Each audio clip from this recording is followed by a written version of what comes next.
The news of Shalkido's death has left many Kenyans in shock. The circumstances surrounding his death have left the nation divided. Was it a tragic road accident, a deliberate act, or something darker?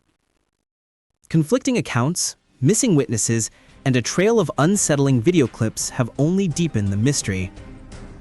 Today, we piece together the final 4 hours preceding his death. Born 28 years ago in Matungi, Ruru, Paul Kwigi Mungai, better known as Shalkido, had a tough start in life. According to his own recollections, he was abandoned near a toilet by his biological mother shortly after birth and was later raised by his paternal grandmother. Aliniacha nikiwa 2 months old. 2 months. So aliniacha kwa choo. Despite his painful beginnings, Shalkido rose to national fame in 2019 as part of the Sailors Gang, co-writing the viral hit Wamlambez, a song that became a cultural anthem. However, internal disagreements within the group led to their split, and his spotlight dimmed. He resurfaced online 5 years later, in late August 2025, appealing for financial help. His story moved many Kenyans. The Sisi kwa Sisi movement, led by comedian Eric Omandi, gifted him a motorcycle to help him provide for his family. Around the same time, Obina and his team raised about 70,000 Kenya shillings to help him move from a cramped single room in Kithimani, Machakos County to a well-furnished bedsitter in Kahawa, Wandani. Obina even helped secure him a 1-year brand deal with Dignity Furnitures. For a moment, it seemed like Shalkido's life was turning a corner, but misfortune wasn't done with him yet. Just 2 weeks after landing these new opportunities, he contracted dengue fever while performing at a coastal club. Though he recovered a few days later, his health scare was an early sign that his newfound stability was fragile. On Saturday, October 4th, 2025, Obina was hosting a gig at a Thika club when he unexpectedly met Shalkido, who was attending as a guest.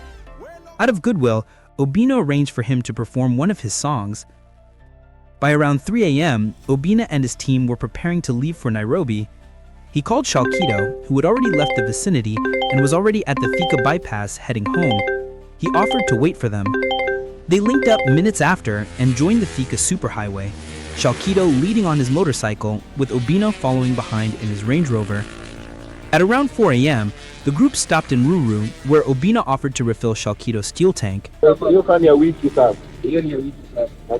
They then continued the journey, parting ways at Kahawa Wandani at around 4:20 a.m., Shalkido branching left heading home, while Obina and his crew proceeded toward Nairobi. This is where everything went south. Barely 15 minutes later, tragedy struck. It's alleged that Shalkido was driving along the superhighway heading towards Thika. A speeding car hit from behind between Githurai and the car wash area. How he ended up back on that stretch of road remains unclear. Ultracare ambulance personnel found him critically injured and rushed him to the ICU at Kenya University Referral Hospital, where he was diagnosed with a fractured femur and severe internal bleeding in the brain. Despite doctors' efforts, he was declared brain dead and officially pronounced dead at around 6:30 p.m. on October 6. As news of his passing spread, theories began to swirl, each raising more questions than answers. Was he drinking and driving? Could it have been suicide? Or were there darker forces at play?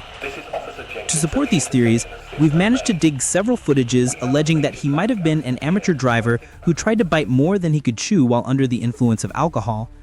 In one of them, content creator Tombili is heard questioning Shalkido's motorcycle skills shortly after he was gifted the bike. Manzi.